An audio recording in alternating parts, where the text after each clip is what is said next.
வாழ்க வையகம், வாழ்க வையகம், வாழ்க வளமுடன்.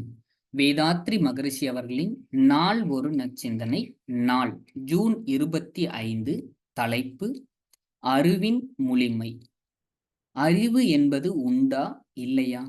இல்லை என்று யாருமே சொல்ல முடியாது. ஆனால் அறிவு எப்படி இருக்கிறது? எந்த பொருளுக்காகிலும், எந்த விஞ்ஞானத்துக்காகிலும், எந்த கருவிக்காகிலும் அடங்குமா? புலன்களால் காண முடியுமா என்றால் முடியாது என்பதுதான் பதில். அப்படியானால் அது என்ன? அரூபம்.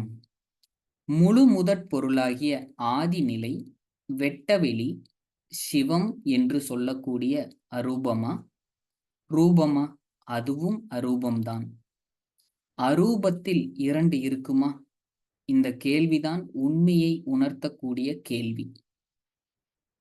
ரூபமாக இருந்தால் எல்லை கட்டிவிட முடியும், எண்ணிக்கைக்கு உட்படுத்திவிட முடியும். ஆனால் அரூபம் இரண்டு இருக்க முடியாதே. 2 பூஜ்ஜியம் என்னவாகும்? ஒரு சைபர் தான் அல்லவா? அதுபோல அறிவும் பிரம்மமும் ஒன்றுதான். அந்த பிரம்மம் என்ற நிலையிலே முழுமுதற் பொருளாக, சுத்த வெளியாக, இந்த பிரபஞ்சத்தையும் தாண்டி அப்பாலும் சூழ்ந்து உள்ளது. அதுவே அணுவாகி இயங்கி பிரபஞ்சமாக இருந்து கொண்டிருக்கிறது.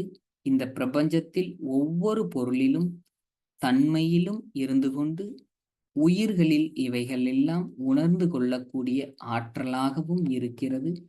ஒரே ஒரு பொருள், பல இயக்கங்கள். இந்த உண்மையை மனிதன் உணரும் போதுதான் 6வது அறிவு முழுமை பெறுகிறது. அருட்தந்தை வாழ்க வளமுடன்.